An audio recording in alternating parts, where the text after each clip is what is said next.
I was 17, the autumn they read a soldier's name into the roll of the grand disputation, and I have spent the 50 years since trying to describe the sound the hall made when they did. It was not silence. People imagine silence for a moment like that, but silence would have been kinder. What rose up under the black beams of the Cindermere debating theater was laughter, the low, delighted, disbelieving laughter of clever people who have just been handed a joke and cannot decide whether it is beneath them to enjoy it. It ran along the tiered benches like water finding its level, pooling first among the senior fellows in their fur-trimmed gowns, then spilling down to the undergraduates who took their cue, as undergraduates always do, from the men above them. By the time the registrar had finished reading, and entered under the open provision, Sergeant Halden Marsh, of His Majesty's Household Guard, the whole theater was shaking with it, and someone in the upper gallery began, very softly, to clap in the slow rhythm one uses for a performing bear. I did not laugh. I want that on the record before I tell you anything else, not because it makes me better than the 400 souls who did, but because I was the one person in that room who had already met him, and I had learned in the space of a single afternoon that laughing at Halden Marsh was like laughing at a still pond. It cost you nothing and told you nothing, and the pond went on being deeper than you. Let me set the ground, because a thing like this cannot be understood out of its soil. Cindermere in those days was the oldest university in the kingdom of Eldermore, older than the reigning house, older than the paved roads that fed it. It sat in a gray stone town in a fold of the northern hills, and it had spent 6 centuries teaching the sons of the great how to speak so that lesser men would obey them. Its glory, its crown, the thing that filled its halls each autumn with visitors from every province, was the grand disputation, a tournament of pure argument held for a prize called the Argent Laurel, a wreath of worked silver a little too heavy to wear and far too precious to melt. To win the laurel was to be marked for life.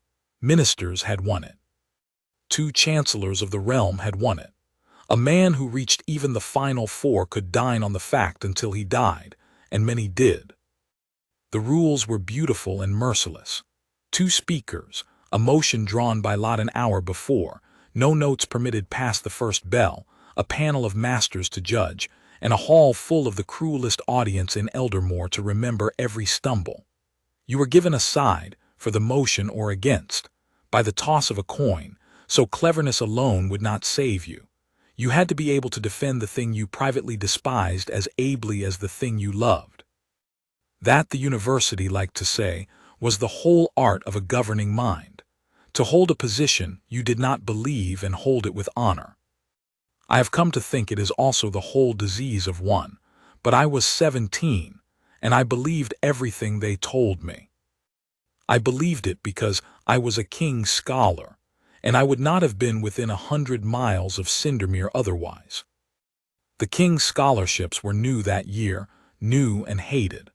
They were the work of the Princess Adela, the king's sister, who had taken the education of the realm as her particular charge, and had decided, over a great deal of gowned objection, that a university which taught only the rich to reason would in time produce a ruling class that could not. So she had endowed 40 places, provisionally, for the sons and daughters of common houses, smiths' children, clerks' children, a bargeman's daughter from the eastern reach who was myself, chosen by examination, and sent up to Cindermere to sit beside the heirs of the old blood and be despised. And we were despised, make no mistake, but the deepest despite did not come from the young men who shouldered us in the cloisters. It came from a single chair. Professor Cyprian Rooke held the Regius chair of rhetoric, which is to say he was the most celebrated arguer in the kingdom, who was not obliged to argue for his supper. He was perhaps 50 then, tall and dry and elegant, with a voice like a well-oiled hinge and a gift. I will grant him the gift, I have never denied it, for making a cruelty sound like a kindness and a lie sound like a settled law of nature.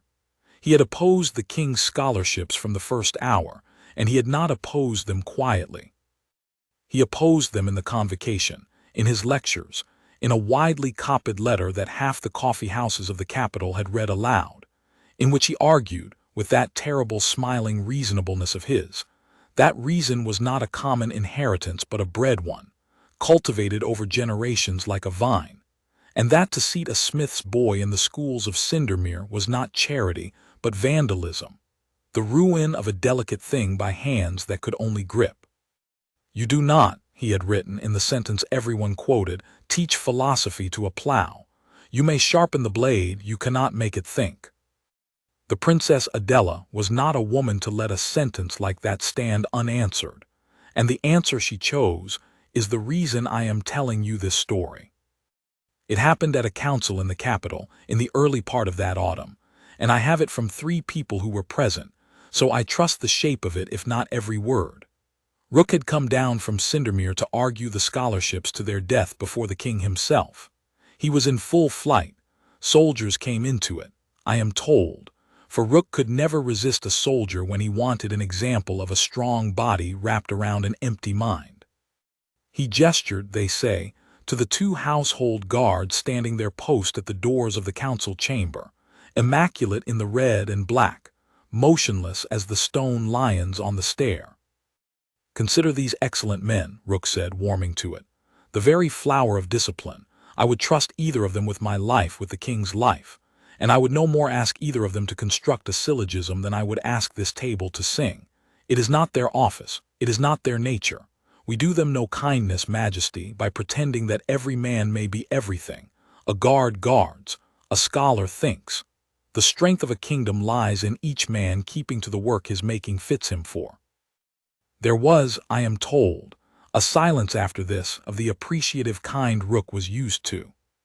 And then the Princess Adela, who had been listening with her chin on her hand, said something that no one had expected, least of all the king. Then let us test it, she said. You have made 2 claims, Professor, not one. You say the scholarships will lower the schools, and you say a common man, a soldier, since you have chosen the example yourself, cannot be taught to reason at the height your university prizes. Both cannot be argued in a season, but one of them can be shown. Let us send one of these men you so admire, one guardsman, any the guard cares to choose, into your grand disputation this autumn, under the open provision your own statutes allow. Let him stand in your hall on your motions before your masters with no scholar's gown and no privilege of birth. If he is rooted in the first round, as you are so certain he must be, I will withdraw the scholarships with my own hand and thank you for saving me from folly. But if he should reach the final 4 of your tournament, if a smith's blade, to use your figure, should cut as clean as a bred one, then the scholarships stand, endowed in perpetuity, and you will second the endowment yourself before the convocation. You must understand what she had done. She had wagered 40 poor children's futures, mine among them, on a single soldier none of us had ever seen, in a contest the finest young minds in the kingdom trained for their whole lives to lose gracefully. It was reckless.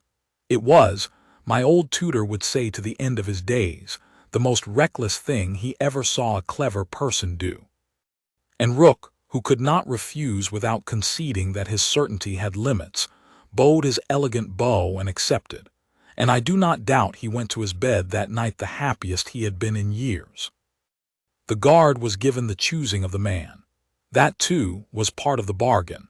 The university would not be able to say afterward that some hidden prodigy had been slipped in. The guard's own captains would pick, from their own ranks, whichever man they judged most fit, and the university would take him sight unseen. I have wondered since, what passed in the guardroom when that order came down, whether they argued, whether men put themselves forward or hid.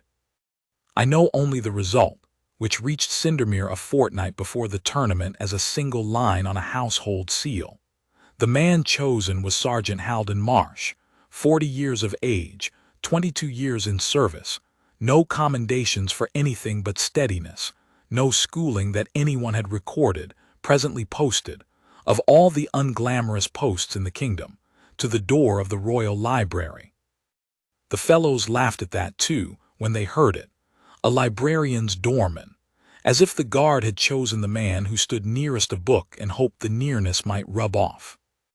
I was assigned to be his second. It was meant as a humiliation, though it took me a while to understand whose.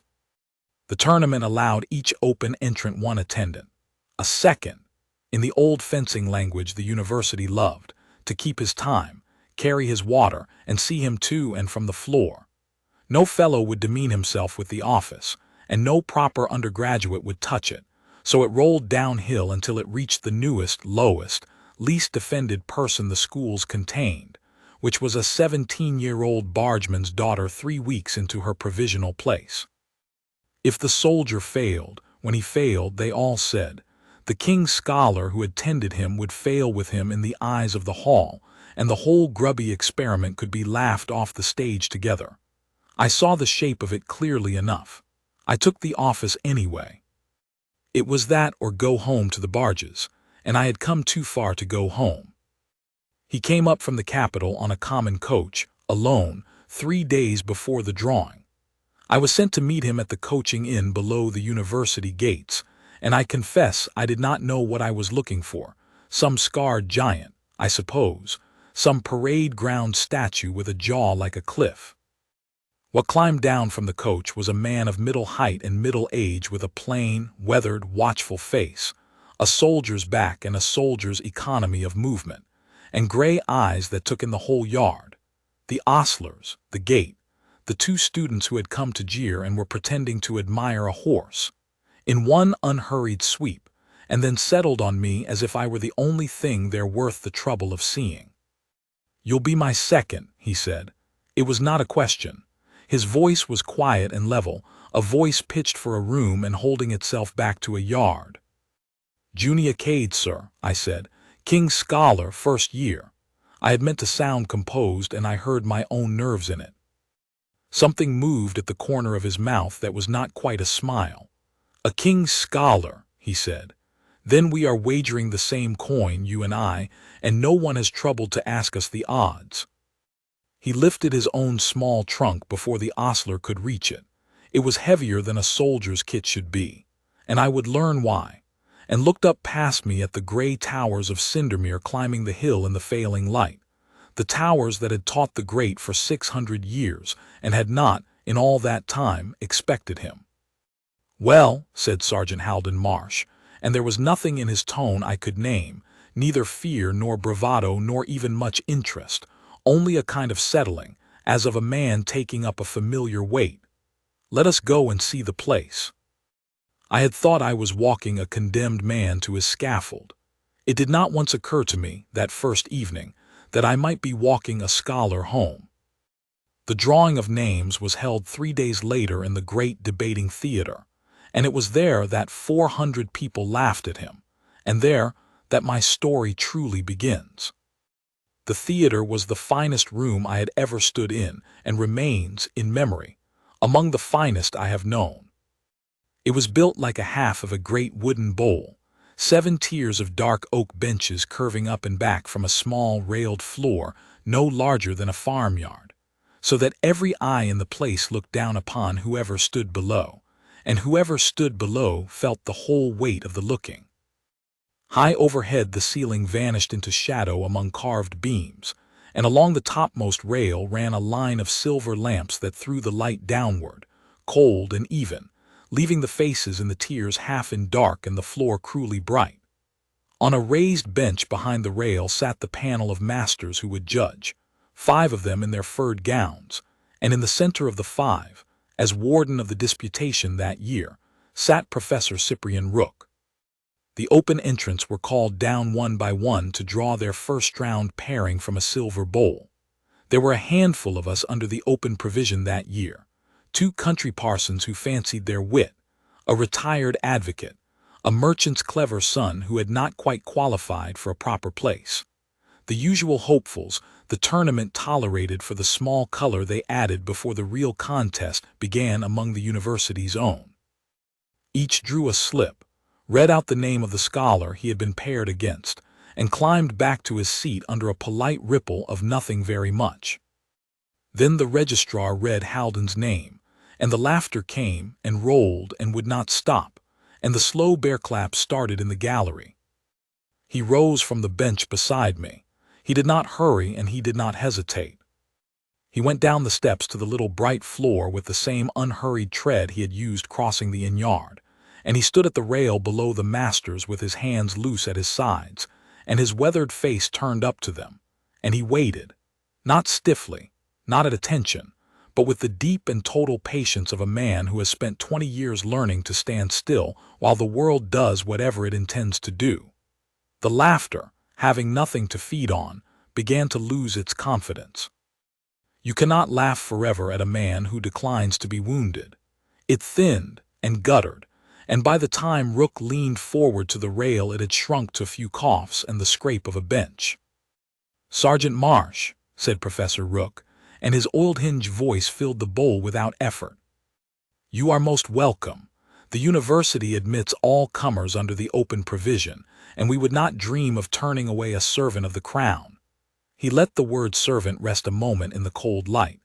"You will draw your paring from the bowl, and you may draw, too, upon our patience, which I promise you shall be generous. No man here expects of you what he would expect of a trained speaker. Acquit yourself with the discipline your uniform has taught you. Lose with the good grace we are certain you possess, and you will leave Cindermere with our respect intact. There is no dishonor in a plough that does not sing." The line drew its laugh. He had known it would. He had planted it in the council chamber and watered it in a dozen lectures, and here was the harvest, and the tears rocked with the pleasure of it, and I felt my face burn on Haldon's behalf and on my own, because everyone knew what plough he meant and everyone was looking, some of them, at me. Haldon let the laugh run out. Then he reached into the silver bowl, drew a folded slip, opened it, and read the name upon it without expression. He handed it to the registrar to be read aloud, as the rule required. The registrar's voice went suddenly careful. "Sergeant Marsh," he read, "is drawn against Master Lucian Ashcombe." And now, for the first time, the theater made a different sound. Not laughter. A long, low, indrawn O, half delight and half something that was almost pity, because Lucian Ashcombe was the reigning champion of the grand disputation, the holder of the argent laurel from the year before, a golden-haired heir of one of the oldest houses in Eldermore, and the most feared speaker under the age of 30 in the kingdom. Of all the scholars whose names lay folded in that bowl, the soldier had drawn the one man no one in the hall would have wished upon their worst enemy in a first round. It was the cruelest luck imaginable, and half the tears groaned for the waste of it and the other half laughed anew, because now the joke had a guillotine in it. I looked at Haldon, standing small and bright-lit and alone below 400 delighted enemies, holding the name of the man appointed to destroy him, and I saw him do the only thing I ever saw him do that a plainer man might have done. He read the slip once more slowly, as if committing it to memory. And then the corner of his mouth moved again in that thing that was not quite a smile, and he looked up, not at Rook, not at the masters, but straight up into the high dark where the golden head of Lucian Ashcombe sat among his admirers, and he inclined his head to his opponent, a soldier's small precise bow, courteous and complete. "I shall look forward to it," said Sergeant Haldon Marsh, in his quiet room-pitched voice, and climbed the steps back to his seat beside me as calmly as a man returning from a walk. "Sir," I whispered when he had sat, and I could not keep the fear out of it, "that is Ashcombe. He has never lost. Not once, not in 3 years. They say he could argue the sun cold." "I have heard of him," Haldon said, watching the masters gather their papers below. He did not seem troubled. He seemed, if anything, faintly interested, the way a man is interested in weather that will make his day's work harder but not impossible. A quick mind and a long reach. He will try to win it in the first 4 minutes before I have found my feet, because he has been told I have no feet to find. He glanced at me, and there was something in the gray eyes now that I had not seen in the inn-yard, a light far back, banked and steady, the light I would come to know. "Tell me, Miss Cade, in all your 3 weeks a scholar, what have they taught you about the first 4 minutes of an argument?" I told him what they had taught me, which was a great deal about openings and gambits and the seizing of ground. He listened to all of it with grave attention, nodding now and then, and when I had finished he said only, "Yes, that is what they teach." And he said nothing more, and I did not understand then that he had just told me everything, that the whole university had been taught to fight the first 4 minutes, and that he intended to win in the last. The first round of the grand disputation was held the following forenoon, and I have never before or since seen a room so certain of what it was about to watch. They packed the theater to the rafters for it. Word had gone round the town overnight. The champion Ashcombe drawn against a common soldier, a librarian's doorman, the princess's wager come to slaughter. And by the time the first bell rang, there was not a seat to be had on any of the 7 tiers, and men stood 3 deep along the upper rail, and the cold silver light came down on a floor of packed and eager faces. I sat on the second's bench at the edge of the floor with Haldon's flask of water and the little sand glass that would keep his time, and my hands were not steady, and his were. The motion had been drawn an hour before and posted for both speakers to see, and it was a wicked one. This house holds that mercy in a ruler is a graver fault than cruelty. It was the kind of motion Cindermere loved, and I had already learned to dread, a paradox with a knife in it, designed to reward the speaker clever enough to defend the monstrous side with a straight face, and punish the speaker earnest enough to be caught believing something. The coin was tossed. Ashcombe won the choice of side, and he chose, of course, to argue the motion, to argue that a merciful ruler was worse than a cruel one, because the harder, colder, more brilliant side was the side that won laurels, and because he wanted to make the soldier defend mere mercy like the sentimental commoner everyone knew him to be. Lucian Ashcombe came down to the floor to the sort of welcome a hall gives its darling, and he was, I will admit, a glorious thing to watch. He was tall and easy and golden, and he wore his scholar's gown as though it had been cut by a court tailor, which it had. He did not so much stand at the rail as adorn it. And when the second bell rang and he began, he was everything they had promised, quick, dazzling, merciless, a fountain of examples and turns and sudden pivots that had the tears murmuring their pleasure within the first minute. He argued that mercy was a ruler's private indulgence purchased with the public safety, that the cruel king killed 10 and frightened 10,000 into peace, while the merciful king spared 1 and by the sparing invited 100 to try their luck. That pity in a throne was theft from every subject who would suffer the crimes the pardoned man went on to commit. He was witty and he was ruthless and he built it fast, exactly as Haldon had said he would, throwing up a gleaming fortress of paradox in his first 4 minutes and turning at the end of them to gesture, graciously, generously, toward the soldier on the bench, as if inviting a child to admire a cathedral it could never build. And I leave to my worthy opponent, Ashcombe finished, to a swell of applause, the warm and easy work of praising kindness. It is a popular cause. I am sure he will move us. I only pray, for the sake of the 10,000, that no such tender heart is ever permitted near a crown. He bowed to the masters, bowed, just a shade too low, to Haldon, and took his seat in a storm of delighted noise, and I thought, God forgive me, that it was over, that the wager was lost, that I would be on the eastern barges by winter. Haldon rose. He set down before he did a thing he had been holding, not notes, for notes were forbidden past the first bell, but a plain gray stone the size of a walnut worn smooth, that he had carried in his pocket and turned over once slowly in his fingers before he stood. I never learned where the stone came from. He set it on the bench beside my sandglass, and he walked to the rail, and he stood a moment in the cruel light looking up at the tiers with that total, unhurried patience, and the applause for Ashcombe curdled slowly into the expectant hush a crowd keeps for a hanging. He did not begin with mercy. That was the first surprise, and it went through the room like a draught.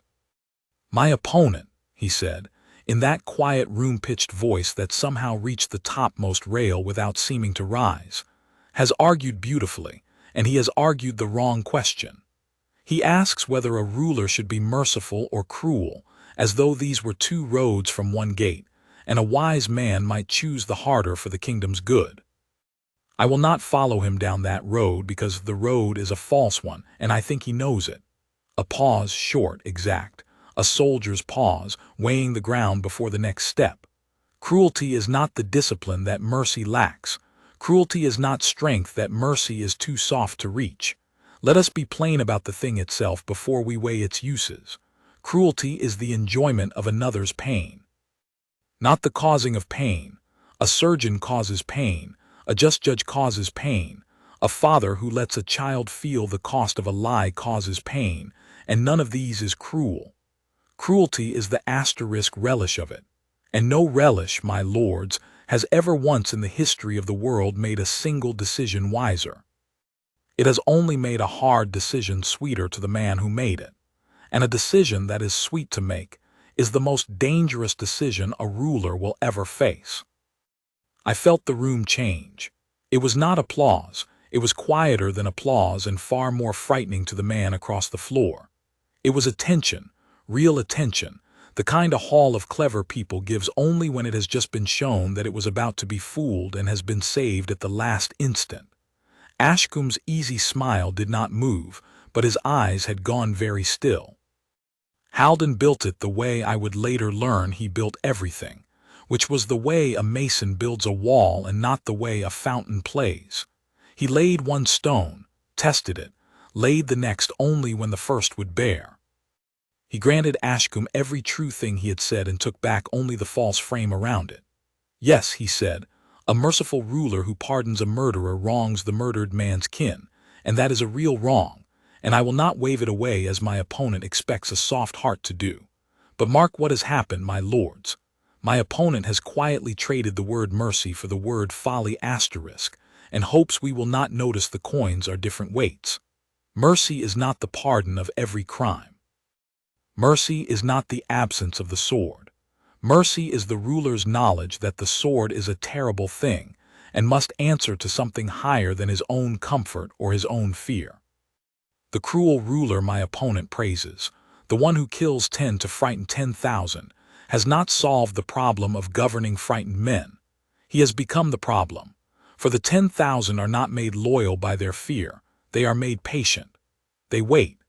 And a throne that rules by teaching its people to wait for the day the fear breaks is a throne that has already in the deepest sense fallen.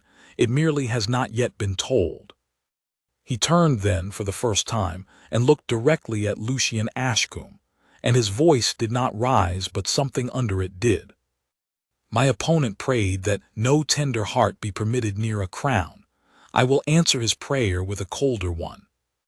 I have stood near a crown, my lords, nearer than most men in this hall will stand in their lives, for 22 years at the doors of the powerful, in the rooms where mercy and cruelty are not motions to be argued of a forenoon but decisions signed before breakfast. And I have watched what cruelty does to the man who governs by it, which is the one thing my opponent's beautiful fortress leaves out. It does not make him strong, it makes him alone. It teaches him that pain is a tool, and a man who believes pain is a tool very soon cannot tell his friends from his instruments, and a man who cannot tell his friends from his instruments will die, in time, reaching for a hand that is no longer there. I have seen it. My opponent has read of it. That is the difference between us this forenoon, and it is the only difference that matters, and I will let the masters judge which of us has been the better school. Stopped. He had spoken for perhaps 6 minutes to Ashcombe's 10, and he stopped in the middle of the room's held breath and simply stood, done, his hands loose at his sides, and the silence went on a beat too long, and then a beat longer, and then the theater of Cindermere, the cruelest audience in Eldermore, 400 people who had come to watch a soldier butchered for their sport, did a thing I do not think it had done for a first-round open speaker in the 600 years of its existence. It began to applaud a commoner. It began raggedly, guiltily, a few pairs of hands in the lower tiers where the king's scholars sat, and then it caught, the way fire catches, and ran up the benches faster than the laughter had run the day before, and by the time it reached the upper rail it was no longer guilty at all. It was the full-throated roar a hall gives when it has been surprised into honesty. I was on my feet. I do not remember standing. Beside the master's bench, Professor Cyprian Rook sat perfectly still with his long fingers laced before him and a small fixed smile on his elegant face, and he was not applauding, and his eyes had gone to the soldier on the floor and stayed there, and I was close enough to see, that the smile did not reach them at all.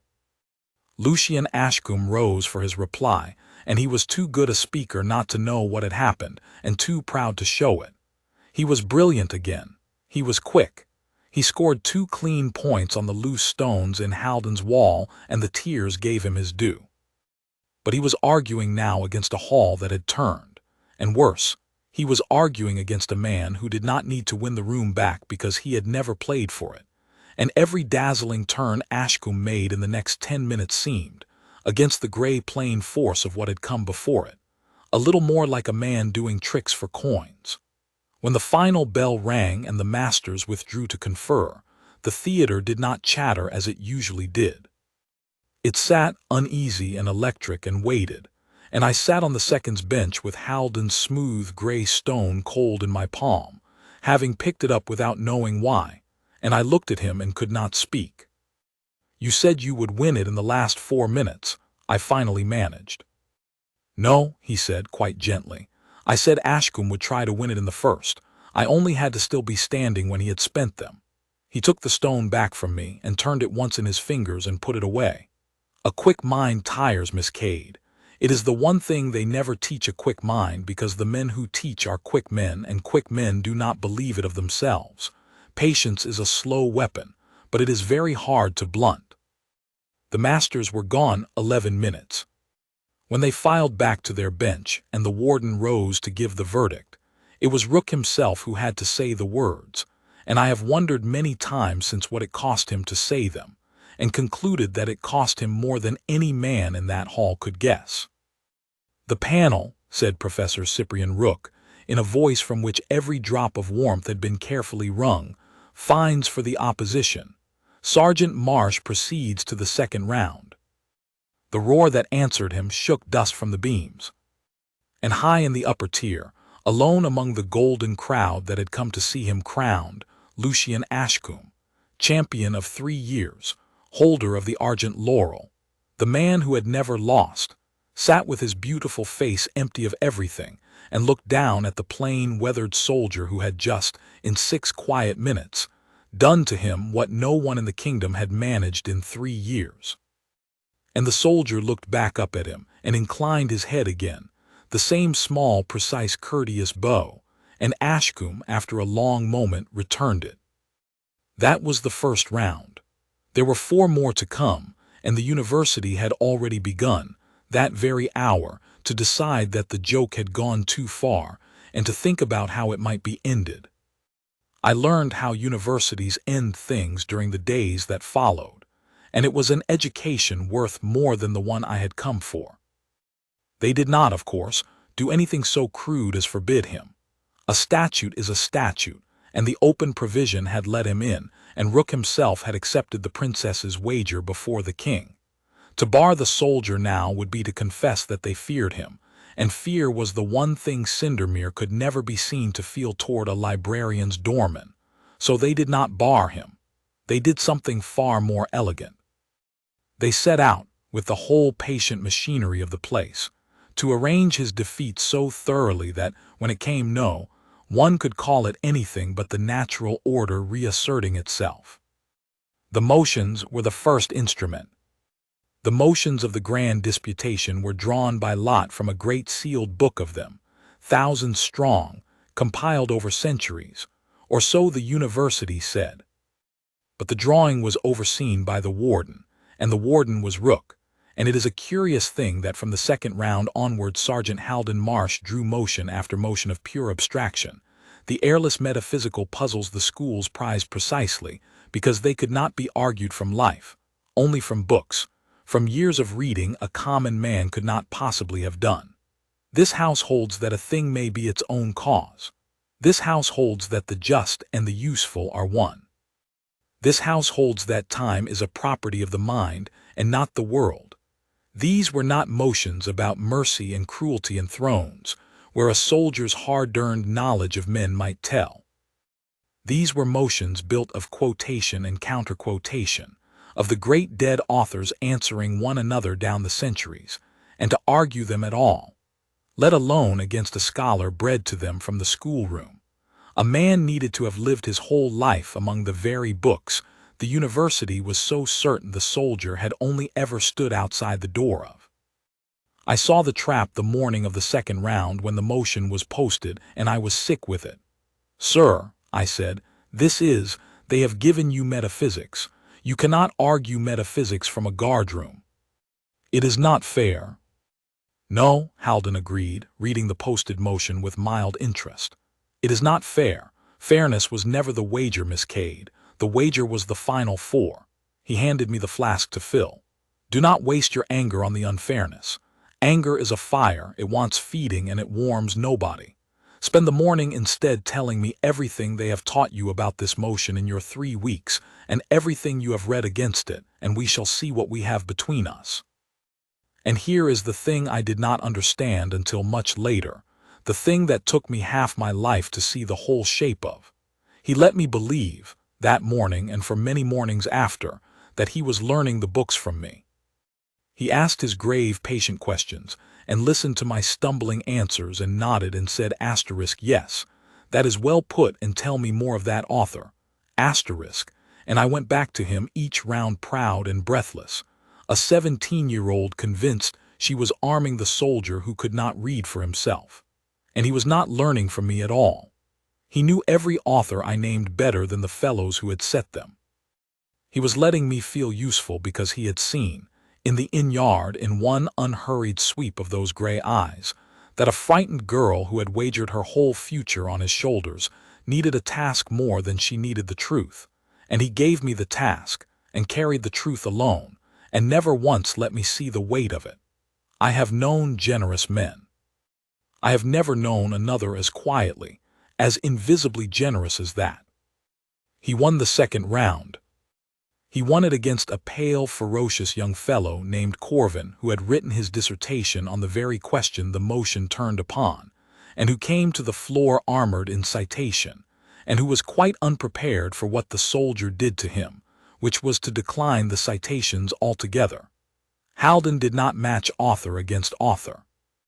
He went beneath the books to the thing the books were about, and he asked, in his plain, quiet way, the child's question that no one in the schools was permitted to ask, but is it true? Forget who said it. Is the thing itself true, and how would we know ? And he pursued that question with a patience and a rigor that left young Corvin's fortress of quotation standing in the air with nothing beneath it. It was not that Halden knew less than Corvin.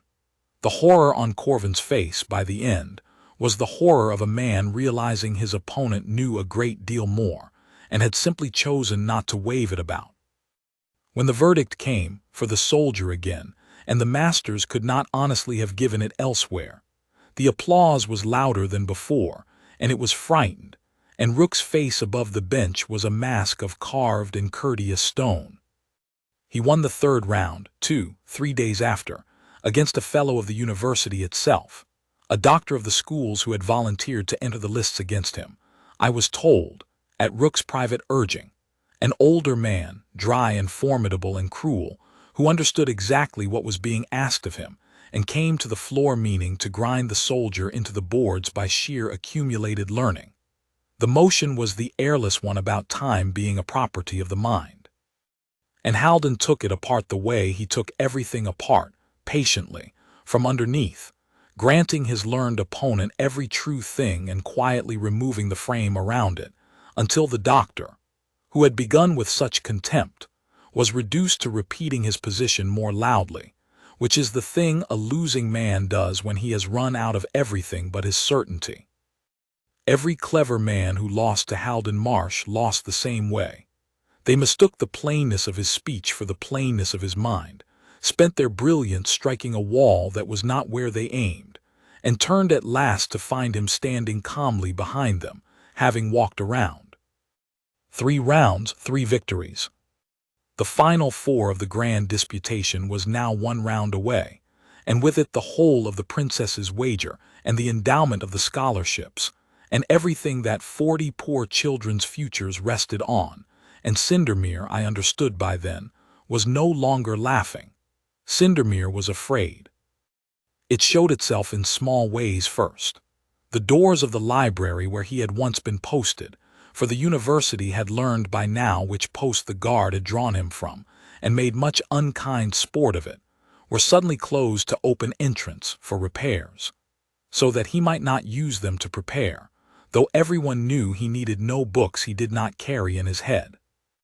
A notice appeared and vanished, questioning whether a serving soldier could lawfully hold the argent laurel, since the laurel carried an old honorary fellowship, and a soldier owed his loyalty to the crown.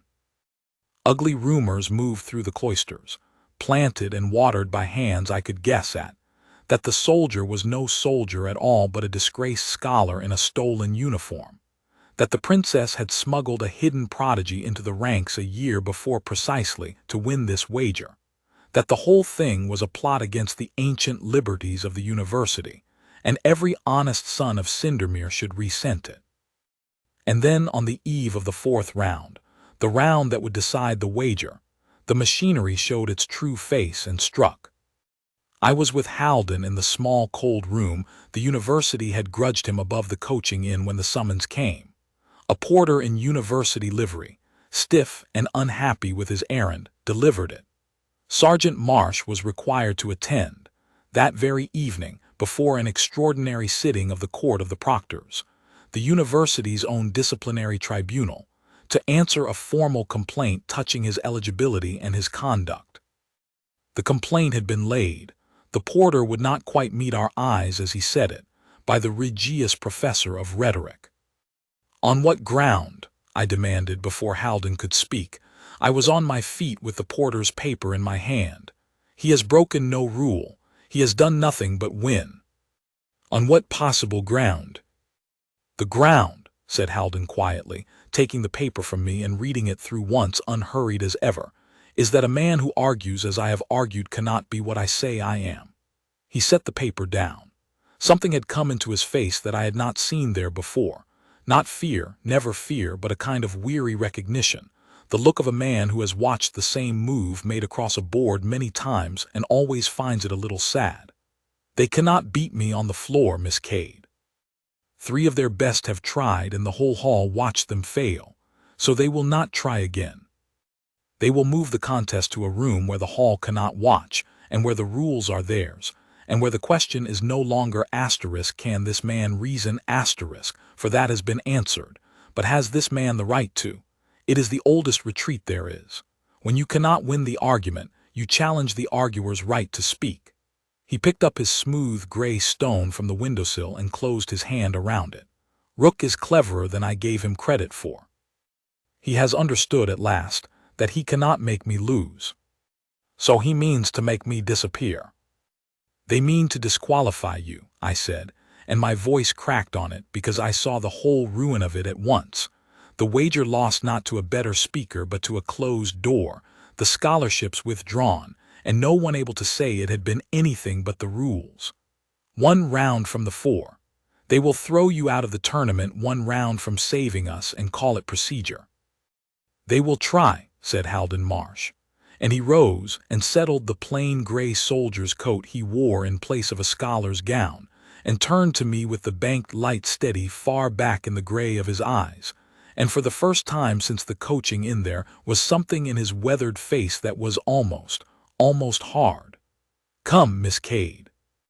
A tribunal is only an argument in a smaller room, and I have been standing outside the doors of powerful men's smaller rooms for 22 years. The not quite smile touched the corner of his mouth.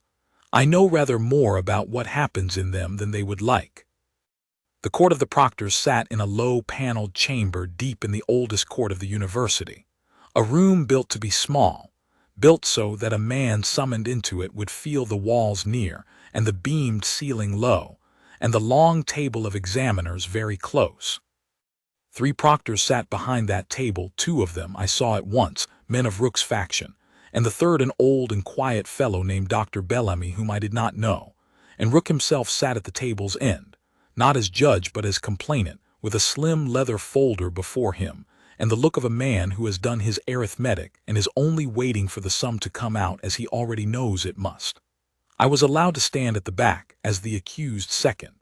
There was no one else. That was the point of the room. Whatever happened here would happen where the 400 could not see, and would reach the 400 only as the proctors chose to tell it. Rook laid out his complaint with the beautiful smiling reasonableness that had ruined the scholarships in the council chamber, and it was, I must own, a masterpiece of its dreadful kind. He did not accuse the soldier of cheating. There was no cheating to prove. He accused him of being. A man's arguments, Rook said, are the fruit of his life, as I have long taught. The tree is known by the fruit. And the fruit this man has borne in our theater this fortnight, the range of his reading, the depth of his learning, the sheer trained cunning of his method, is the fruit of a scholar's whole education, 20 years in the schools, a life among the books. It is not, it cannot be, the fruit of a guardroom and a library door. I do not know who this man is. But I know, with the certainty of my whole life study, what he is not. He is not a simple soldier, and if he is not what he has sworn to the registrar he is, then his entry is false, his eligibility is void, and this tribunal must, however it grieves us, strike his name from the roll before the 4th round can be run. He closed his folder. I ask only for the truth, my lords. Let the man tell us who he really is. If he is what he claims, let him prove it.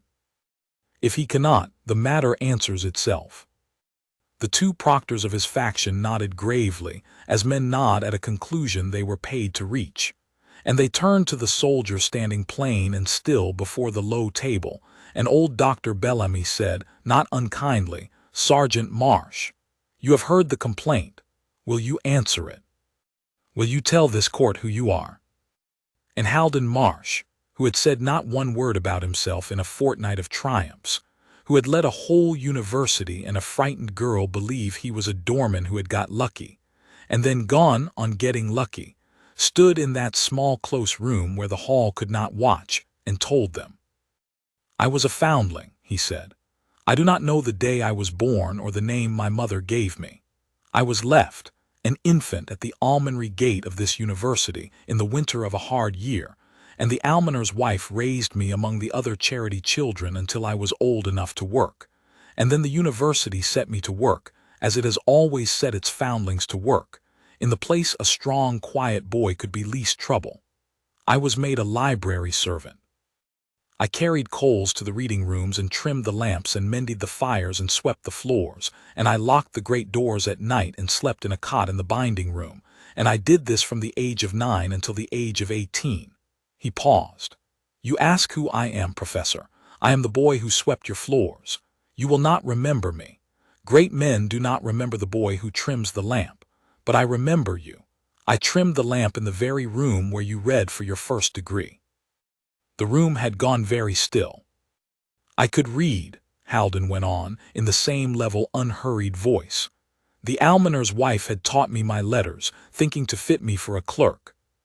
And there I was, 9 years old, alone every night from the locking of the doors to the trimming of the dawn lamps, in the greatest library in the kingdom, with every book that has ever mattered ranged around me in the dark, and no living soul to tell me I might not open them. So I opened them. I read by the light of the fires I was set to tend. I read the authors your fellows lecture upon, and then I read the authors those authors answered, and then I read the men who answered them. And when I did not understand a thing, I read it again and again, through a winter if I had to, because I had nothing but nights and nothing to spend them on but this. No tutor ever guided me.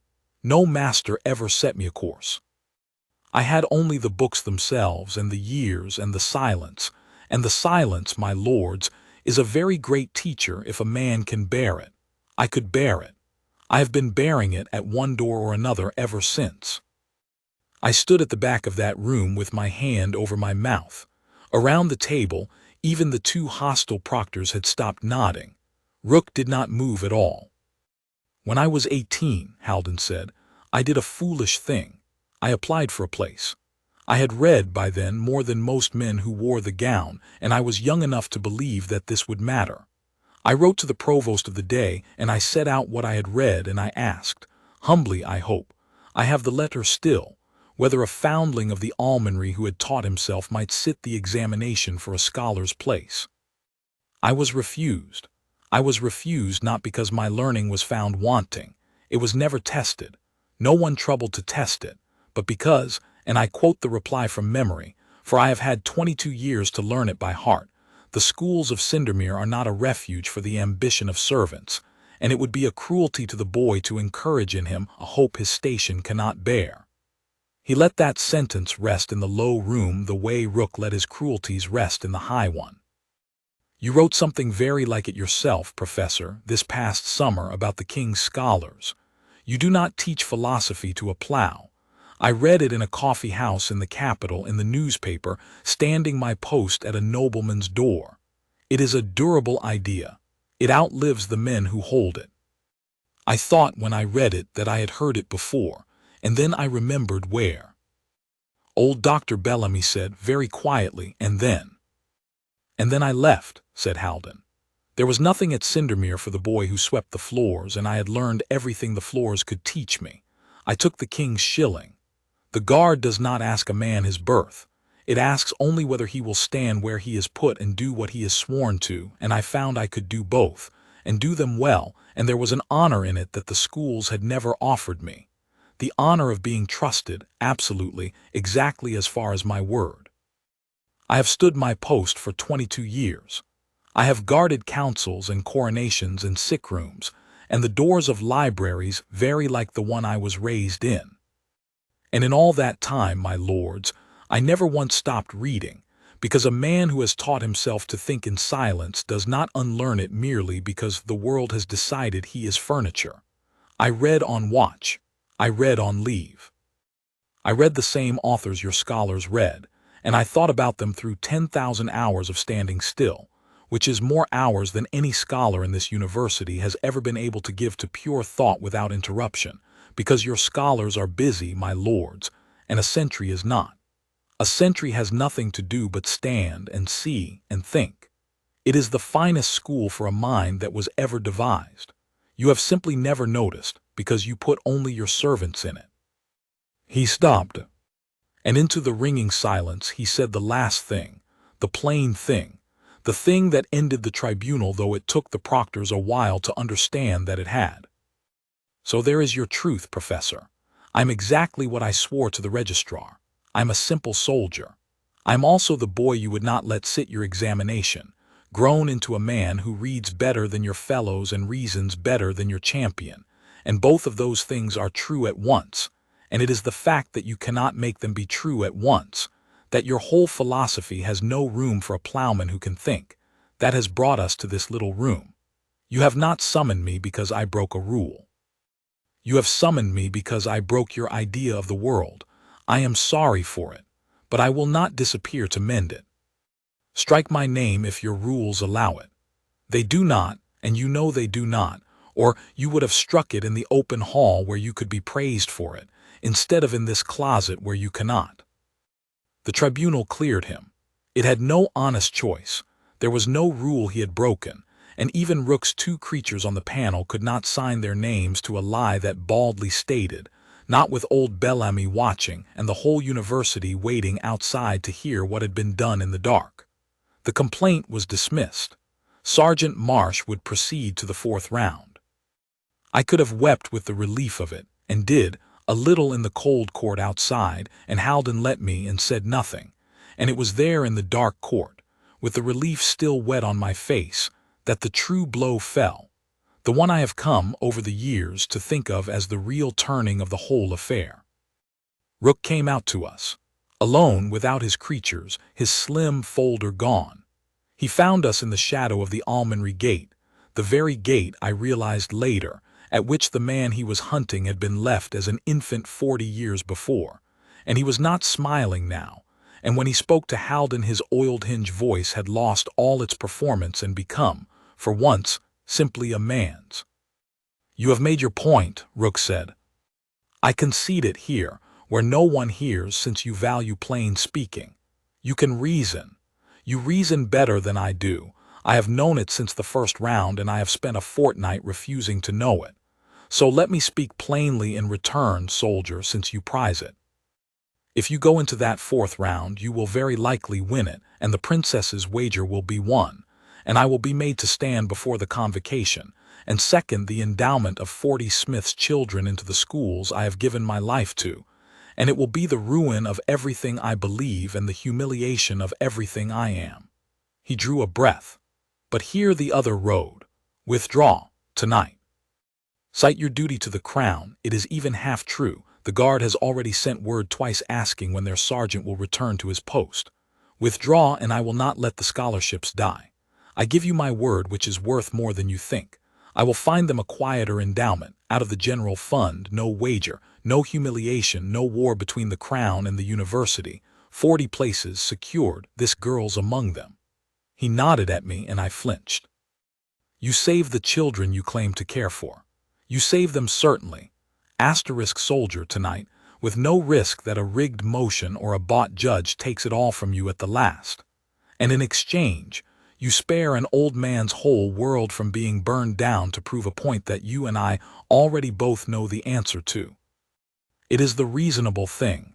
It is even, I think, the merciful thing, and you gave a very pretty speech once about mercy. Take the certain good. Let the point go." And I understood, standing there in the cold, that this was the cleverest thing Rook had done yet, cleverer than the rigged motions and the tribunal in the dark, because it was not a lie. It was true. It was a real bargain, a good bargain, a bargain that saved me and the 39 others for certain, and asked in return only that the soldier not insist on making the world admit what it had done to him. He had found the one argument that a good man might lose to, which is the argument that his own goodness makes for the other side. I looked up at Haldon, and my heart was in my throat, because I could not, God help me, be sure which way I wanted him to choose.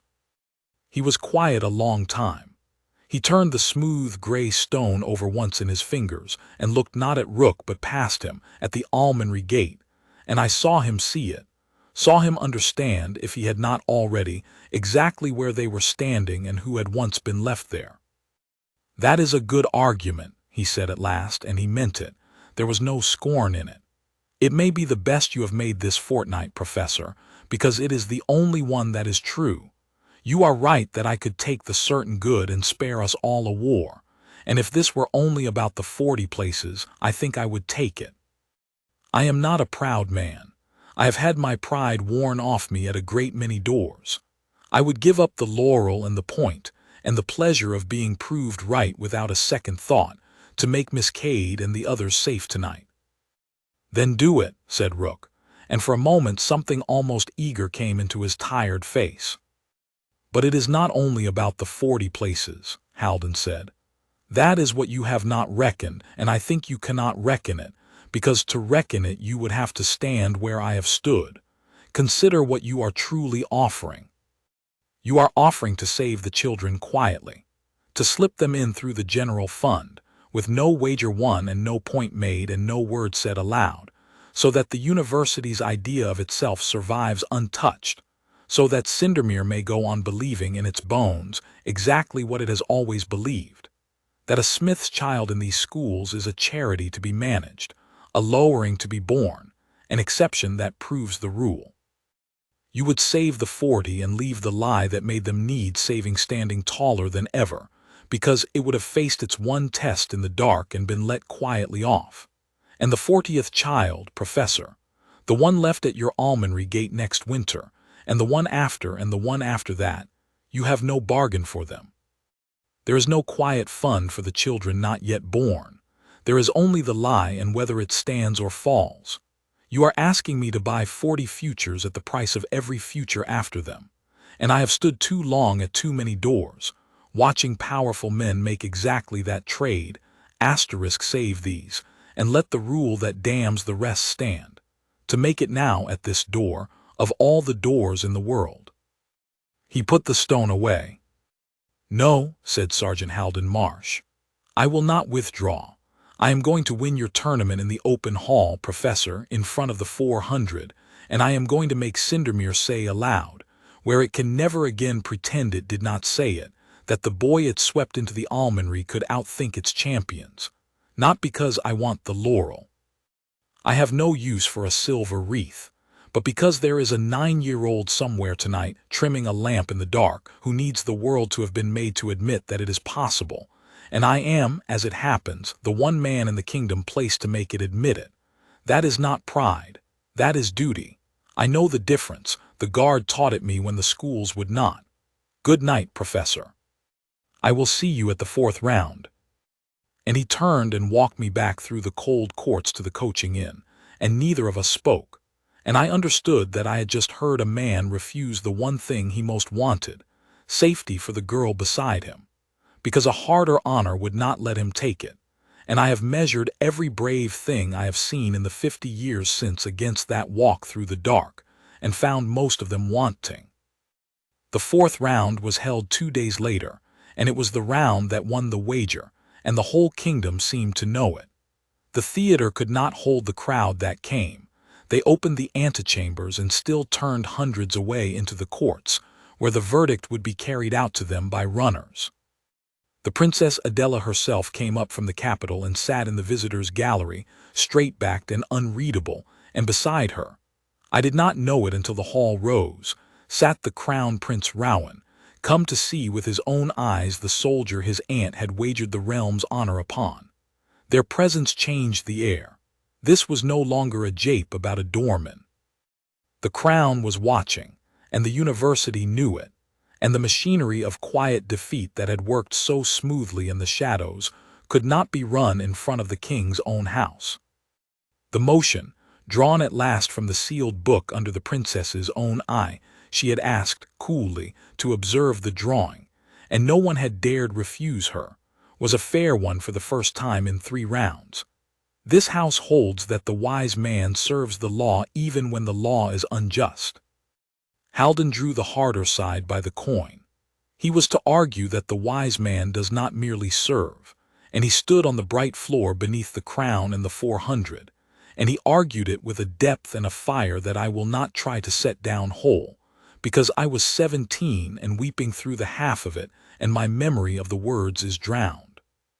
I remember only the shape of it, that he distinguished, with that patient mason's care, between the law a man may in conscience serve while he labors to mend it, and the law a man's conscience forbids him to serve at all, that he drew the line not where a clever man draws it, for his own convenience, but where a man who has actually had to obey draws it in the cold at a real door, with a real order in his hand.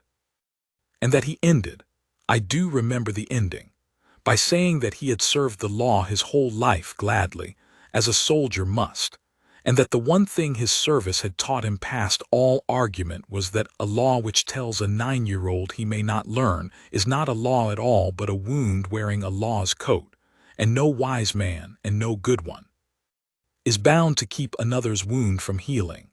He sat down, and the Crown Prince Rowan was on his feet in the gallery before the masters had gathered their papers, applauding, and where the Crown Prince stood 400 followed, and the 4th round was won before the verdict was read. Sergeant Halden Marsh had reached the final 4 of the grand disputation. The Princess Adela's wager was won. The king's scholarships would stand, endowed in perpetuity, and Professor Cyprian Rooke would second them before the convocation with his own mouth. It was done. By every term of the bargain struck in the council chamber, it was over and we had won, and I remember turning to Halden with the whole of it bursting out of me, that he could stop now, that he need not risk the semi-final or the final, that the thing we had come for was safe. "It is safe," he agreed. "You are safe, Miss Cade. Whatever else happens now, that cannot be taken back." And then the not-quite smile. "But I told an old man at a gate that I would win his tournament in the open hall. I do not leave my sentences half finished." There were 4 left in the lists. Halden, and 2 fellows of the schools who had fought their way up the other brackets, and this was the news that ran through Cindermere that night like fire through dry gorse, Professor Cyprian Rook himself. For Rook had done the one thing left to a man who could not stop the soldier and could not bear to be seconded by him. He had entered the lists. There was an ancient statute, unused for 100 years, that permitted the warden of the disputation to descend from the bench and take the floor in defense of the honor of the schools, when he judged that honor imperiled. Everyone understood what he judged imperiled. He would meet the soldier himself, the Regius professor of rhetoric against the librarian's doorman, the most celebrated arguer in the kingdom against the boy he had helped to turn from the almonry gate. And he had arranged the brackets as warden, so that if both men won their semi-finals they would meet in the final, for the laurel, before the largest audience Cindermere had ever gathered, with the crown itself looking on. He meant, I understood, to lose the wager and win the war, to let the scholarship stand as a small defeat, and to crush the soldier personally, publicly, on the highest stage, and so restore in one afternoon the idea of the world that Haldon had spent a fortnight cracking. If he could beat the man himself in the open hall, then whatever the tribunal had heard in the dark would not matter. The 400 would see the natural order reassert itself after all, and go home comforted. It was that night, unable to sleep, that I learned the last thing I did not know about Sergeant Haldon Marsh, and I learned it by accident from the other king's scholars. We had a book among us. I have not mentioned it because I did not think then that it mattered to the story, and I did not know then whose story it was. It was a slim thing, cheaply printed, that passed hand to hand among the poorer students and the common-born and the discontented young. A book the fellows sneered at when they mentioned it at all, and Professor Rook had once devoted a whole scornful lecture to demolishing, calling it a footman's philosophy, the mutterings of a mind that has read much and understood the reading not at all. It was called Asterisk on Standing Still, Asterisk, and it bore no author's name but a pseudonym on the title page, Asterisk by a century Asterisk, and it was the reason half of us had dared to sit the king's examination at all. It argued, in plain, hard, beautiful language, that the mind is not the property of the leisured, that thought is not bred but built, that any man or woman with silence enough and will enough may learn to reason as well as the reasoners who despise them, and that the powerful call reason a bred and delicate thing precisely because it frightens them to think it might be common, might be lying dormant in every servant who trims their lamps. We loved it the way the drowning love a spar. And I sat up that night in the cold, turning its worn pages by a candle end, and I came to a passage I had read 100 times. Asterisk a century has nothing to do but stand and see and think. It is the finest school for a mind that was ever devised, and they have never noticed, because they put only their servants in it asterisk. And I went very cold and very still, because I had heard those words not 3 days before, in a low-paneled room in a quiet level voice, spoken as if for the first time. I did not sleep at all. And in the gray before dawn I understood what was going to happen in the final of the grand disputation, and I understood that Professor Cyprian Rook, who had once given a whole lecture to grinding a nameless book to powder, was about to face its author across the floor of the theater, and did not know it. The semi-finals were run the next forenoon, and I will not dwell on them, because everyone in that hall was only waiting to see whether the 2 men fate had aimed at each other would in fact collide. They did. Haldon took his semi-final apart the way he took everything apart, patient and plain and merciless underneath, and his opponent, a good speaker, better than good, had the grace at the end to bow deeply and mean it. And Rook on the other floor an hour later was Rook, dazzling, cold, magnificent, a lifetime's mastery poured out to demolish a fellow half his age, and the hall gave him the roar it had always given him, and he took it as his due. By evening the boards were posted for the final of the grand disputation, and the 2 names upon them were the ones the whole kingdom had come to see, Professor C. Rook and Asterisk SGT. H. Marsh. They held the final the following afternoon, and I do not believe the theater of Cindermere had held such a crowd since the day it was built. The king himself had come, King Alaric, who had made no public word about his sister's wager and now sat in the royal box high above the floor with the crown Prince Rowan at his right and the Princess Adela at his left, the three of them still as the carved kings on the towers outside. Below them, the 7 tiers were a solid wall of faces, gowned and ungowned, fellows and townsfolk, and every king's scholar in the university packed together in the lowest tier where I sat on the second's bench with the flask and the sandglass, and the smooth gray stone that Haldon had, that morning, without a word, pressed into my hand and closed my fingers over, as a man leaves a thing he values with someone he trusts to keep it. The motion was drawn under the eyes of the king. It came out of the sealed book, and the registrar read it into the great hush. And when I heard it, I understood that some things are simply meant, whatever we believe about chance. This house holds that the powers of the mind are an inheritance, and not an achievement. Coin was tossed. Rook won it and chose, of course he chose, to argue the affirmative, that the mind is bred, that reason is a bloodline, that greatness is born. It was his thesis. It was his life. It was the sentence he had written against the scholarships, and the sentence he had spoken over 2 guards in a council chamber, and the sentence, though he did not know it, that had been quietly refuting itself in the person of his opponent for a fortnight. He would argue that the powers of the mind are an inheritance. And Haldon Marsh, the foundling, the self-taught, the boy refused at the gate, would have to argue that they are not. Rook was, I will say it plainly, the finest I ever heard him, that afternoon. A man defending his whole life speaks from a deep place. He built a cathedral of a case. Generations of cultivation, the slow breeding of refinement, the observable fact that the great houses produce the great minds, the folly of imagining that genius springs unbidden from the gutter.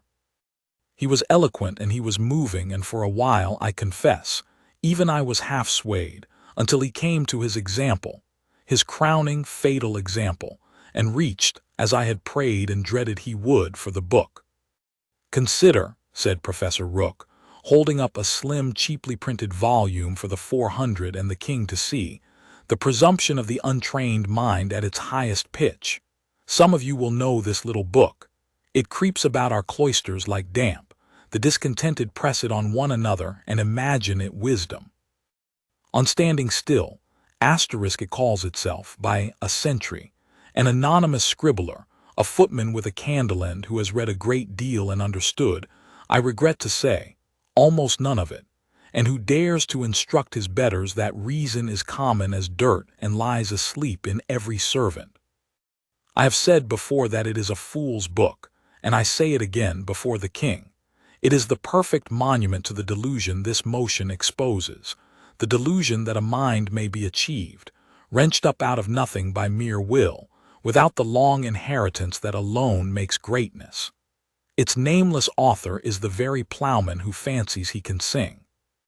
I would give a great deal," Rook finished with a thin smile to the hall's appreciative murmur, "to have him here, that I might teach him gently the distance between reading and thought." And he laid the book down on the rail and bowed to the king and sat, to a swell of applause, having built the finest case of his life upon the one stone that would bury him. Haldon rose. He did not go at once to the rail. He walked first to the place where Rook had laid the slim book down, and he picked it up, and he stood a moment turning it over in his weathered hands, the way he turned the gray stone, and the hall did not understand and went quiet with not understanding. Then he carried it with him to the rail, and set it on the wood before him, and looked up into the tiers and the royal box and the whole waiting weight of Cindermere, and began, not loudly. He never once in 5 rounds spoke loudly, in that quiet room-pitched voice that reached the topmost rail as if it stood at your shoulder. "My opponent has offered to teach the author of this book the distance between reading and thought," he said. "I will save him the trouble. I wrote it. I have been in rooms when news of a death arrived. I have been in a cathedral at the passing of a king. I have never, in 50 years, heard a silence like the one that fell on the theater of Cindermere in the moment after Sergeant Haldon Marsh said those 3 words. It was not the absence of sound. It was the presence of 400 people all understanding the same enormous thing at the same instant, and none of them yet able to move. I wrote it 11 years ago, Haldon went on, into that silence unhurried, at a nobleman's door on the backs of old dispatch papers, over the better part of 2 winters, standing my post. I published it under the name of a sentry because a sentry is what I am, and because I knew that if it went out under a soldier's name no scholar would open it, and I wanted it read by the ones who needed it, the ones like these. He did not point, but I felt the whole lowest tier of king's scholars around me draw one breath. My opponent has called its author a footman who has understood nothing. He may be right. I would not presume to judge my own understanding. But I would observe, my lords, that Professor Rook has just built the finest argument of his distinguished life upon the affirmative of this motion, that the mind is an inheritance and not an achievement, and that he has illustrated it, as his central and most damning example, with a book written by a foundling who was refused the schoolroom, who had no inheritance of any kind, not a name, not a father, not a single hour of any tutor's time, and who achieved whatever small thing that book is with nothing in the world but silence and will and years. If the powers of my mind are an inheritance, Professor, I should be glad to know from whom I inherited them, for I was left at that gate. And now he did turn, and look through the wall of the theater toward where the almonry gate stood in its old court, with nothing but a blanket, and the blanket was borrowed. He had them. He had the whole hall, the king's box, the townsfolk in the antechambers, the runners in the courts. But he did not do what a lesser man would have done, which was to crush. He turned back to Cyprian Rook, who sat white and rigid at the far rail with the ruin of his life's certainty settling around him in front of his king, and Haldon's voice when he spoke to him was not the voice of a victor. It was almost gentle. "I could stop here, and you know I could," he said. "The motion is answered. I'm standing proof of the negative, and every soul in this room now sees it. But that would be a cheap thing, and you deserve better than a cheap thing, Professor, for you are not a cheap man. You are a great mind that has spent its greatness guarding a wall, and I know something about guarding walls. So let me argue it properly as the motion deserves, and not merely win it with the accident of who I am." And he did. For the space of 8 minutes he argued the true case, that the mind is neither purely bred nor purely willed, that inheritance gives a man his tools but achievement alone gives him the use of them, that Rook's own brilliance was itself an achievement wrung from labor and not a gift merely unwrapped, that the tragedy of the bred idea is not that it flatters the great but that it forbids the small, tells the 9-year-old at the lamp that the door is not merely shut but that there is no room behind it, and so wastes, generation on generation, more genius than all the wars of history combined. He argued it for the scholars and not against the professor. And when he finished and stood and picked up his own slim book from the rail and held it a moment and set it gently down again, the theater of Cindermere rose to him, king and prince and princess, fellow and townsman and foundling scholar, rose in one motion to a soldier, and the roar of it went up into the dark beams and shook down the dust of 600 years, and I was weeping so hard I could not see, and I did not care, because the gray stone was warm in my hand at last from the holding of it, and the world had just been made to say the thing aloud. The masters did not need 11 minutes this time. They did not need one. Even Rook's own faction could not have found a way to write the word affirmative on that verdict without being torn apart by the hall, and I do not think, in truth, that they wished to. When the panel returned, it was old Dr. Bellamy, and not Rook, who rose to give the verdict, for Rook had that right no longer, being a contestant, and Bellamy's dry old voice trembled just once on the words. The panel finds for the negative. The argent laurel of the grand disputation is awarded to Sergeant Haldon Marsh. They brought the wreath down on its cushion, the heavy worked silver laurel that ministers and chancellors had worn, the crown of the oldest university in the kingdom, and they made to set it in the soldier's hands. And Halden Marsh took it, and looked at it a moment in the cold silver light. And then he did the last thing, the thing the whole kingdom talked of for a year, the thing that is carved now on the plinth in the almonry court where any foundling of Cindermere may read it. He did not keep it. "I have no use for a silver wreath," he said, "as I told a man at a gate, but I know a place that has need of it." And he asked leave of the king, who gave it with the smallest, gravest inclination of his head, and he carried the argent laurel himself, out of the theatre, through the old courts, with the whole hall streaming silent behind him, to the almonry gate where 40 years before an infant had been left in a borrowed blanket in the winter of a hard year. And there he hung the crown of the university upon the iron of the gate, at the height where a child might see it, and he said to the gate, and to the crowd, and to whatever 9-year-old was even then trimming a lamp in the dark of the great library beyond, "Let it stay here. Let the next one left at this gate see it the first morning and every morning, and let no one ever again tell that child that the door is shut. The door is open. It was always open. They only told us it was not." The king's scholarships were endowed in perpetuity that autumn, and Professor Cyprian Rooke seconded the endowment before the convocation, as he had bound himself to do, and he did more than second it in the end, though that is a longer story than I have room for here. A man who has faced the ruin of his whole idea of the world sometimes, if he is truly great and not merely clever, comes out the other side of the ruin a better man, and Rooke, to his lasting honor, was one of those. He founded, 3 years later, the tutorship that first sought out and prepared the foundlings of the almonry for the schools, and he asked that it be named for a century, and it is named so still. Halden Marsh went back to his post.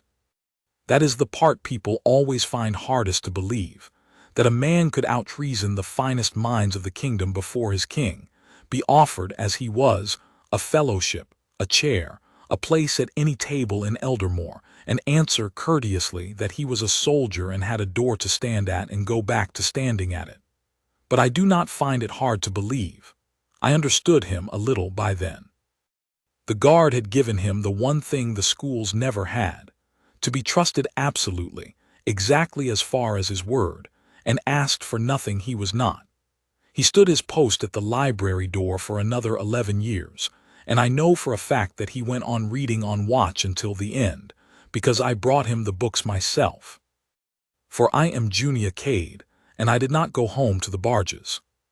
I took my degree at Cindermere with the scholarship secure beneath me, and then another, and in time. It astonishes me still to write it. They made me chancellor of the university that had once let me tend a soldier as a joke, and I have signed my name to the admission of 4,000 common-born students in the years since. And I keep, on the desk where I sign, a smooth gray stone the size of a walnut that a quiet man once closed my fingers over on the worst and best afternoon of my life. He never told me where it came from. I like to think it was from the almonry gate. I never asked, because some things a sentry keeps, and it is not for us to make him say them. They ask me, the young ones, when I tell this story at the autumn feast, they always ask the same thing. Was he truly so simple a soldier, Chancellor, a guard at a door who beat them all? And I tell them what I have told you, that he was a simple soldier in the deepest mind I ever knew, and that both were true at once, and that the whole trouble of the world is that we build our halls so as to make those two things impossible, and that once one autumn before the king a man made us admit that they never were. He is gone now this long while, but the laurel still hangs on the almonry gate. I saw to that. And every foundling left there sees it the first morning, exactly as he said, and no one at Cindermere in 50 years has ever again dared to tell a child that the door is shut. It is open, it was always open. They only told us it was not.